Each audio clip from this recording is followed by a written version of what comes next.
कार्यक्रम के प्रायोजक हैं श्री मदन भाई रेखाबेन हुमड़, रूपेन प्राची हुमड़, अनगवीर आर्शवीर हुमड़, रिक्ता विशाल सेठी, आरिका अर्जुन सेठी। आचार्य वादिराज स्वामी एक ही भाव स्तोत्र के चौथे काव्य में कहते हैं, प्रागे वेह त्रिदिव भवरा देशिता भव्य पुण्यात् पृथ्वी चक्रम कनकमयताम देवरी नीतयेदम ध्यान द्वारम मम रुचिकरम स्वांतके हम प्रविष्टः तत् किम चित्रम जिन्वपुरिदम यत्स्वर्णी करोसि। आचार्य कहते, हे भगवान, भव्य जीवों के पुण्य के द्वारा यहाँ पर स्वर्ग लोक से माता के गर्भ में आने वाले आपके द्वारा पहले ही जब यह पृथ्वी स्वर्णमयता को प्राप्त कराया गया था, तब हे जिनेद ध्यान रूपी दरवाजे से युक्त मेरे हमारे सुंदर मन रूपी मंदिर में प्रविष्ट हुए इस शरीर को, कुष्ठ रोग से पीड़ित मेरे इस शरीर को जो स्वर्णमय कर रहे हो, उसमें क्या आश्चर्य है? कुछ नहीं। आचार्य वादिराज असाता वेदनी कर्म के उदय से गलित कुष्ठ का कष्ट भोग रहे थे, लेकिन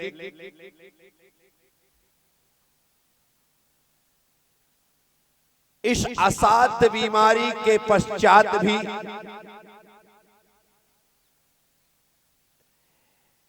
वे आत्मा में स्थिर होने की वजह से कष्ट से मुक्त थे।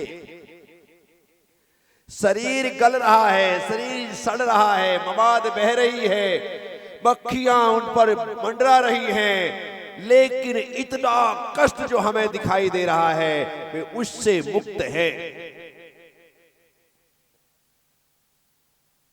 बहुत सम्राट ने राजसभा में कहा, दिगंबर मुनि वे बनते हैं जो मृत्यु के मुंह में पहुंचने वाले हैं, गलित कुष्ठ आदि अनेक रोगों से ग्रसित हो जाते हैं, तो मरता क्या नहीं करता, तो उन्हें लगता है कि चलो दिगंबर मुनि बन जाओ और संसार से विदा ले लो। ऐसा सम्राट ने कहा। तब उस सभा में बैठे हुए धनंजय सेठ ने खड़े होकर के कहा, राजन, आप जो कह रहे हैं वह यथार्थ नहीं है।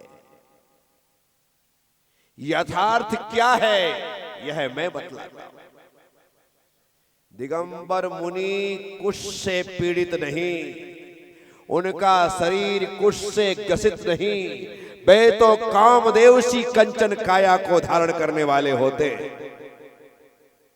राजा ने अपनी आंखों से कुष्ठ युक्त मुनिराज को देखा था, इसलिए उन्होंने कहा, नहीं, मैंने अपनी आंख से कुष्ठ रोग से ग्रसित मुनिराज को देखा है, अतः मैं दावे से कह सकता हूं दिगंबर मुनि वही होते हैं जो कष्टों से पीड़ाओं से ग्रसित होते हैं।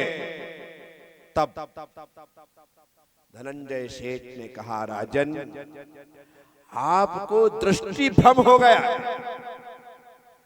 आपने कुछ गलत देख लिया है, इसलिए माफ करिए। और विश्वास ना हो तो कल सुबह हम सभी साथ चल के मुनिराज के दर्शन करेंगे। राजा ने कहा, ऐसा ही हो। कल सुबह मैं समस्त प्रजाजनों के साथ जंगल में मुनिराज के दर्शन के लिए चलूंगा। दूध का दूध, पानी का पानी हो जाएगा। अपनी आंखों से सभी लोग देख लेंगे कि दिगंबर मुनि कैसे होते। हाँ महाराज, मैं भी यही चाहता हूं कि सभी लोग अपनी आंखों से देख लें कि दिगंबर मुनि कैसे होते। बात खत्म हो गई, सभा समाप्त हो गई। धनंजय सेठ सीधे जंगल में जाते हैं। गलित कुछ से युक्त मुनिराज को देख करके उनके दर्शन करते हैं।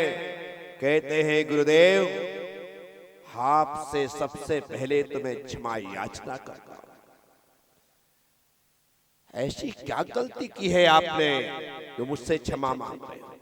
आपसे पूछे बिना मैंने भरी सभा में कह दिया दिगंबर मुनि कुष्ठ आदि रोगों से मुक्त कामदेव सी काया वाले होते हैं, और मैं जानता हूं कि आप कुष्ठ रोग से ग्रसित हैं। कल राजा आपके दर्शनों के लिए आएगा।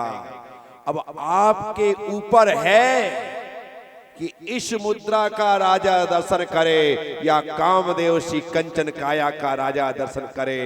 धर्म की प्रभावना आपके हाथ में है। मुनिराज बादीराज ने कहा, सेठ जी चिंता मत करो, जो तुमने कहा है वैसा ही होगा। राजा कुष्ठ रोगी मुनिराज के नहीं, कामदेव की काया के समान मुनि बादीराज के दर्शन करेंगे। बस गुरुदेव, आपसे मैं धर्म की प्रभावना के लिए यही चाहता। सेठ जी वापिस आ जाते हैं। बादीराज मुनिराज बरसों से जिस कुष्ठ रोग से ग्रसित है, उस रोग के प्रतिकार का भाव उनके भीतर जागृत नहीं हुआ, लेकिन धर्म की प्रभावना के लिए उन्हें आज रोग का प्रतिकार करना है। उन्होंने हाथ जोड़े, भगवान जिनेंद्र की स्तुति प्रारंभ की।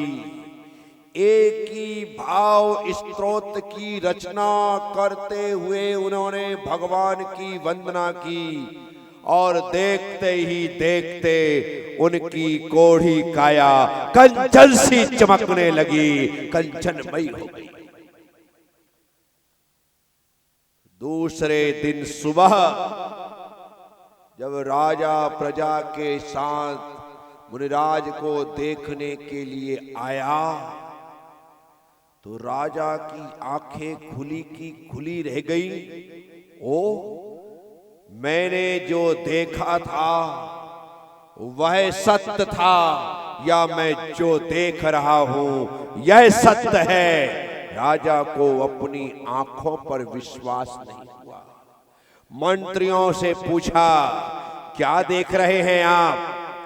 राजन, कंचन सी काया से युक्त दिगंबर मुनिराज को। महामात्मा से पूछा, क्या देख रहे हैं आप? कंचन वर्णी काया से युक्त मुनिराज को। रानियों, महारानियों, बेटों, पोतों, नातियों सबसे पूछा, क्या देख रहे हैं आप? कंचन सी काया से युक्त भगवान के समान दिगंबर मुनिराज को देख रहे हैं महाराज। राजा को अपनी आंखों पर विश्वास नहीं हो रहा था, लेकिन सभी लोग वही देख रहे हैं जो राजा को दिखाई दे रहा है, तो राजा को विश्वास करना पड़ा। हाथ जोड़ करके गुरुदेव के चरणों की वंदना करने के बाद राजा मुनिराज से पूछता है, राजन। राजा ने मुनिराज से पूछा, कहा गुरुदेव, क्षमा प्रार्थना के साथ एक प्रश्न कर रहा हूं। 2 दिन पहले मैंने जिन गुरुदेव के दर्शन किए थे, क्या आप वही हैं? हाँ, मैं वही हूं। मैं आपसे जानना चाहता हूं, 2 दिन पहले आपके शरीर की जो दशा थी, आखिर 2 दिन में शरीर कंचन सा कैसे हो गया?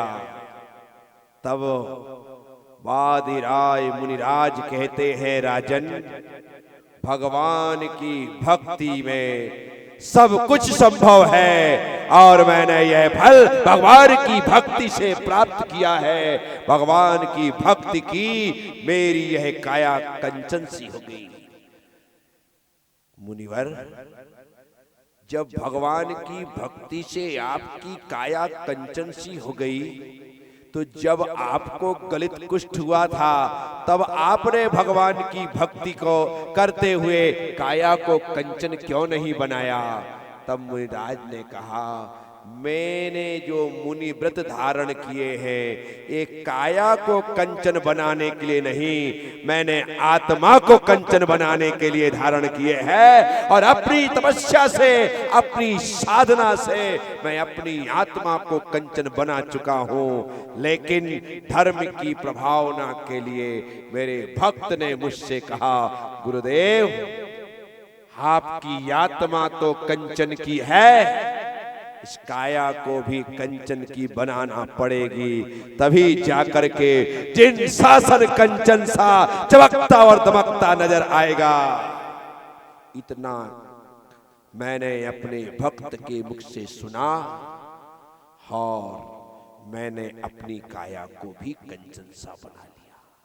यहां पर वही आचार्य वादिराज स्वामी लिख रहे हैं कि हे भगवान, भव्य जीवों के पुण्य के द्वारा यहां पर स्वर्ग लोक से माता के गर्भ में आने वाले आपके द्वारा पहले ही जब यह पृथ्वी स्वर्णमयता को प्राप्त कराई गई, जब भगवान जन्म लेते हैं तो जन्म लेने के पहले नहीं, गर्भ में आने के 6 महीने पहले रत्न वृष्टि, स्वर्ण वृष्टि, रजत वृष्टि, उत्तम उत्तम वृष्टियां इस धरती पर होती हैं और सारी धरती रत्न गर्भा, हिरण्य गर्भा, रूप्य गर्भा हो जाती है। क्या? जहां पर गड्ढे खोदे जाते हैं वहां से रत्न निकलते हैं, वहां से स्वर्ण निकलता है, वहां से चांदी निकलती है। मेरे देश की धरती, मेरे देश की धरती, सोना उगले उगले हीरे मोती। मेरे देश की धरती, मेरे देश की धरती, मेरे देश की धरती। क्या आज भी यदि इस धरती पर सोना चांदी हीरे जवाहरात निकलते हैं तो मान करके चलना, भगवान के आने से पहले इतने इतने इतने इतने इतने रत्नों की वृष्टि हुई कि सारी धरती रत्नमयी हो गई। ये भगवान के आने के पहले की व्यवस्था थी। आखिर ऐसा क्यों होता है? एक देवताओं को पता है धरती में साक्षात रत्नों से बढ़कर के रत्नाकर आ रहा है, तो इसके पहले धरती को रत्नमयी करना पड़ेगा। जब भगवान श्री राम का जन्म हुआ तब चैत के महीने में जो सरयू सूख जाती थी, मर्यादा पुरुषोत्तम श्री राम के जन्म की वजह से सरयू में बाढ़ आ गई। सरयू में बाढ़ आ गई। कृष्ण के जन्म के समय में जमुना में बाढ़ तो समझ में आती है क्योंकि वो भादवे का महीना था, लेकिन चैत के महीने में सरयू में बाढ़ आई। साधुओं ने, संतों ने सरयू से पूछा कि अरे बाबरी, तुझे क्या हो गया? ना बारिश हुई, ना कहीं किसी प्रकार से मौसम बदलाव दिखाई दिया और तुझ में बाढ़। तब सरयू ने कहा, मेरे प्रभु जन्मे हैं, वे कब आकर के मुझे पावन करेंगे मुझे पता नहीं है, लेकिन मैं स्वयं जाकर के उनके चरण को छूने के लिए उतावली हूं, इसलिए मुझ में बाढ़ आ गई। साथियों, महापुरुषों के अवतरण पर ऐसी घटनाएं धरती पर घटती हैं। चाहे राम का जन्म हुआ हो या कृष्ण का जन्म हुआ हो या भगवान महावीर स्वामी का जन्म हुआ हो, जब जब ये महापुरुष जन्म लेते हैं धरती पर ऐसी अनहोनी घटनाएं लोगों को दिखाई देती है, उनके आगमन का सूचन है। साथियों, तो भगवान जब धरती पर जन्म लेते हैं तो देवता रत्नों की वृष्टि करते हैं, सारी धरती रत्नमयी हो जाती है। हर एक व्यक्ति धन धान्य से संपन्न हो जाता है, किसी के पास किसी प्रकार की कोई कमी नहीं होती है ये भगवान के आगमन के पहले। तो आचार्य बादीराज स्वामी कहते कि आपके आने के पहले धरती स्वर्णमयता को प्राप्त हो गई। तब हे भगवान, ध्यान रूपी दरवाजे से युक्त, सुनना, बड़ी प्यारी बात लिखे है आचार्य महाराज। ध्यान द्वारम मम रुचिकरम स्वंतगे हम प्रविष्टम, क्या कह रहे हैं? ध्यान रूपी दरवाजे से युक्त मेरे सुंदर मन रूपी मंदिर में, क्या कहा? सुंदर, क्या शब्द लगाया? मन का सुंदर होना बहुत जरूरी है, तब जाकर के वह परम पिता परमात्मा इस मन में आकर के विराजमान होगा और हमारा मन मंदिर हो सकेगा। यदि मन में क्रोध की, मान की, माया की, लोभ की, ईर्षा की, द्वेष की, कलह की, वैमनस्यता की, मनमुटाव की गंदगी भरी है तो परमात्मा का आना असंभव है, वह तुम्हारे भीतर नहीं आ सकता। अपने भीतर की गंदगी को बाहर करो, मन को एकदम नीट क्लीन करो, तब जाकर वह पधारेगा। तुम्हारे घर में आता हूं आहार के लिए, बाहर द्वार से लेकर के भीतर तक पूरा एकदम नजारा चेंज हो जाता है। 2 दिन पहले से लग जाते हैं कि चौका लगना है, महाराज से आएंगे, आपने सब कुछ साफ सुथरा कर लिया। इस कार्यक्रम के प्रायोजक हैं श्री मदन भाई रेखाबेन हुमड़, रूपेन प्राची हुमड़, अनगवीर आर्शवीर हुमड़, रिक्ता विशाल सेठी, आरिका अर्जुन सेठी।